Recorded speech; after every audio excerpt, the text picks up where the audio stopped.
3 tahun berumah tangga belum juga dikarunia anak.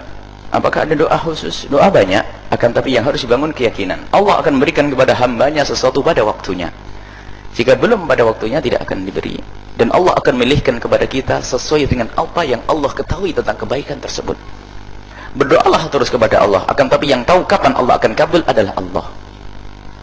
Kemudian permohonan doa kita tidak, insya Allah semuanya akan dikabul oleh Allah. Hanya kadang Allah itu mengabul dalam bentuk berbeda. Jadi kalau kita minta merah, kadang tidak diberi oleh Allah merah, karena kedunguan kita yang meminta. Allah kasih hijau, karena hijau lebih penting dari kita, dari merah. Maka kalau anda sudah memohon kepada Allah, yakini Allah akan memberi. Mungkin diganti dengan keimanan, dengan kebaikan. Kemudian yang kedua, anak jangan jadikan sebab. Tidak adanya anak jangan menjadi sebab rumah tangga itu retak. Sebab anak tidak jaminan masuk surga. Apalagi di saat salah mendidik. Alangkah banyaknya ada anak menjadi sebab orang tua masuk neraka. Maka justru kami kasih tahu hari ini, kabar gembira bagi siapapun yang tidak punya anak, ketahuilah, yang tidak punya anak, anda tidak akan masuk neraka gara-gara anak.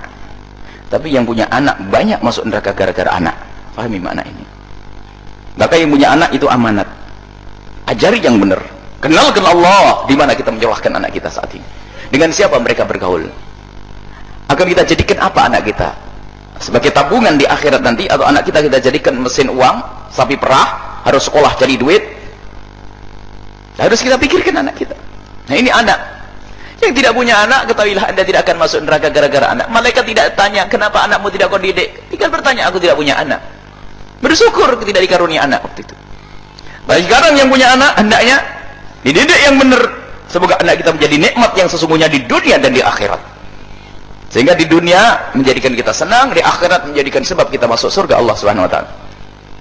Kemudian bagi yang tidak punya anak, kami himbau untuk tidak usah pergi ke dokter sampai ketahuan vonis siapa yang mandul dan sebagainya, supaya tidak saling menyalahkan. Jika sudah terbukti tahu istrinya yang mandul atau suami yang mandul, tidak perlu itu jadi jahan, karena kemandulan bukan dia yang minta. Seperti ada orang dibeli oleh Allah hidung mancung, kan Allah kasih, atau sebaliknya Allah kasih, tidak usah kamu tuh mandul. Menyalahkan siapa? Allah. Dosa gede dan menyakiti hati. Dia akan berkata, mandul bukan kemauanku. Semuanya tidak ada yang ingin mandul.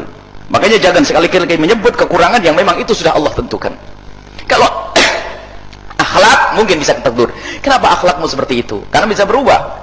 Tapi kalau hidung mancung tidak mancung, kulit putih tidak putih, termasuk mandul, siapa yang? Itu kurang ajar bener. Ada kenapa sih Neng kamu punya hidung kayak begitu? Coba kayak itu, kurang ajar, itu menyakitkan.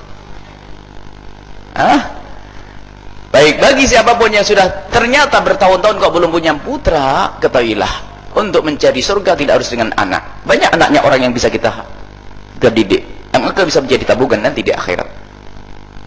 Adapun siapa yang menjadi penerus harta saya nanti, kedua bisnis saya, kok susah bener. Jadikan bisnis surga semuanya, masukkan pondok nanti pusing.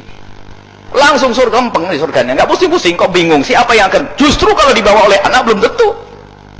Kenapa pusing? Hei yang tidak punya anak, berarti surga anda lebih cepat dari yang lainnya. Tapi tetap berusaha, jangan saling menyalahkan, tetap indah. Jangan gara-gara tidak punya anak lalu terjadi perselisihan, percekcokan, permusuhan setiap hari. Nasib benar, sudah tidak punya anak berantem melulu, naudzubillah. Semakin indah.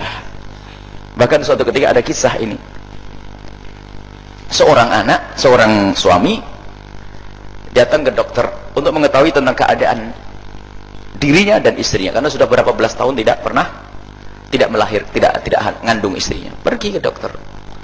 Setelah di dokter itu rupanya hasil labnya itu baru diketahui nanti. Istrinya pulang duluan, baru sang suami dah datang. Setelah itu ternyata terbukti yang mandul adalah istrinya. Sang suami itu Masya Allah dengan baik, tolong dokter, saya akan panggil istri saya. Kenapa? Tolong dokter saja yang ngomong, tapi jangan yang ngomong yang mandul istri saya. Bilang yang mandul adalah saya. Dipanggillah istrinya. Akhirnya diceritakan bahwasanya, ibu, kalian berdua ini memang ada masalah di dalam urusan alat reproduksi. Jadi ada kemandulan. Yang mandul siapa dokter? Sang dokter berkata, kesepakatan dengan sang suami, yang mandul adalah sang suami. Subhanallah, saking cintanya sang suami tidak ingin nyakiti istri, biar saya saja. takut istri nanti minder terus ini tidak kuat, biar saya katakan mandul. Akhirnya selesai pulang. Biasanya kadang-kadang, ya namanya wanita kan ada ngungkap, kamu yang mandul, kamu yang mandul. Dia sabar dan sabar. Rupanya kemandulan ini bukan kemandulan yang sudah mutlak, tapi karena ada apa atau jenis atau ginjalnya atau apa itu ada yang nggak bisa berfungsi. Sehingga sambil membuat pengobatan, tapi tetap ditutupi yang mandul, dikatakan yang mandul adalah sang suami, sampai proses pengobatan hingga harus terjadi sebuah operasi. Sehingga sang suami itu sudah ngirim surat jauh-jauh, mohon maaf Neng, di saat kamu operasi ternyata saya harus pergi jauh, saya tidak bisa ada di sini. Ini sering marah-marah, biasa istri marah-marah, tapi suami kan bisa bertahan, tidak marah, ngerti memang tujuannya untuk menyelamatkan rumah tangga. Akhirnya betul, pas giliran waktu dioperasi sang istri, suami pergi ke luar negeri. Di luar negeri, setelah operasi selesai, suami datang setelah beberapa hari, sembuh sang istri. Sebelumnya ini istri suami minta cerai segala macam, jangan cerai. Memang awas, perempuan itu dikit-dikit nggak cerai, apalagi sedikit punya duit, sedikit punya kekuatan, cerai saja. Nah, hati-hati ya, wanita ini pendidikan. Apalagi suami dikit-dikit minta, dikit mencerai, itu suami rendah itu. Didik dulu kan. Setelah penyembuhan dan sebagainya, biasa setiap hari minta cerai. Tetap sabar, jangan, kita sudah lama bangun rumah tangga kita ini kan, anak tidak segala-galanya. Tidak segala-galanya gimana? Anak penting. Tak taunya setelah beberapa bulan, tahun, hamil. Kaget, lo kok bisa mandul? Setelah itu diceritakan dari awal akhir, sudah minta cerai, rame ribut tiap hari. Diceritakan bahwasanya, mohon maaf, sebetulnya yang mandul adalah bukan aku, tapi kamu punya masalah sehingga kamu tidak bisa dibuahi. Kemudian mohon maaf, waktu mau operasi itu marah-marah juga, waktu giliran operasi pergi, mohon maaf, waktu operasi itu aku tidak pergi ke luar negeri, aku ke rumah sakit sebelah karena ginjalku diambil untukmu. Allah, lihat, karena ingin menjaga agar indah dalam rumah tangga. Sekarang pada sehatnya antem-anteman, kamu ya udah dasar keluarga mandul keluarga gitu. Tidak perlu itu semuanya ya. Baik, ya. Kemudian dia minta doa di sini, minta doa. Ada doa dari Nabi, dari Al-Qur'an, dari Allah ngajarkan, istaghfiru rabbakum innahu kana ghaffara yursilis samaa'a 'alaikum midrara wa yumdidkum bi amwalin wa banina. Perbanyaklah istighfar di tengah malam. Istighfar khusus menyesali dosa, kemudian lintaskan doa, minta ya Allah berikan kepadaku keturunan. Istaghfiru rabbakum innahu kana ghaffara. Beristighfarlah kepada Allah, Allah Maha Pengampun.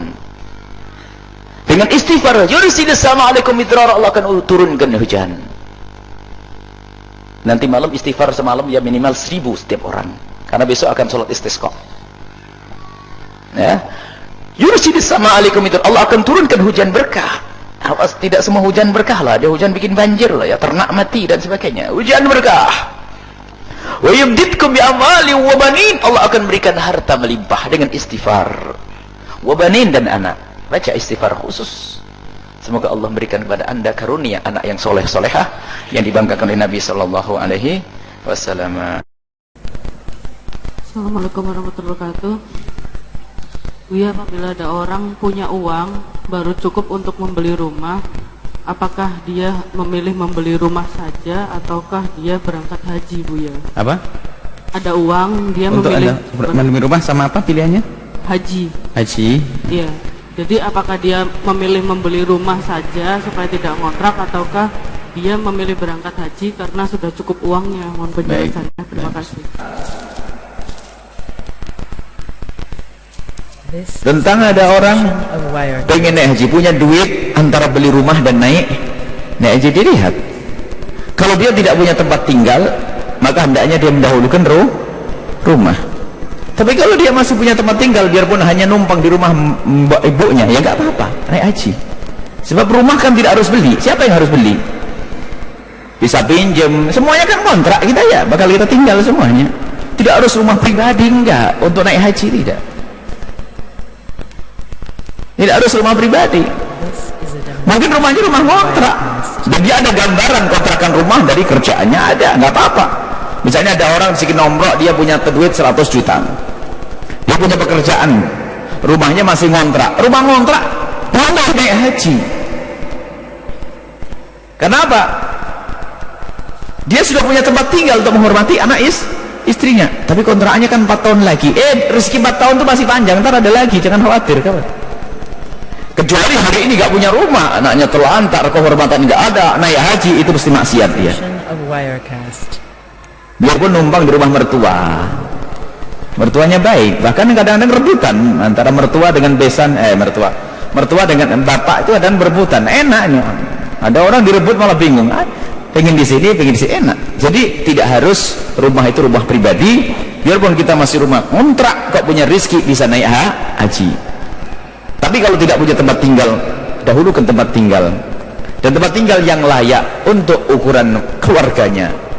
Jadi jangan sampai mentang-mentang Anda sebagai seorang suami yang ahli wa'ara, sufi, sudah ala kadarnya deh, 2 kali 3 saya membiasa, istrimu ya nggak bisa dong, haram begitu. Anda bisa hidup seperti itu, tapi Anda punya istri dan anak, nggak bisa. Yang wajar dong. Kebiasaan kiri kanannya itu rumah tuh kayak apa sih? Memang tidak harus rumah gedong, tapi layak lah. Jangan sampai kita itu membawa orang seperti kita, nggak bisa. Baik, ini saja insya Allah. Semoga Allah berikan kepada kita ilmu yang manfaat.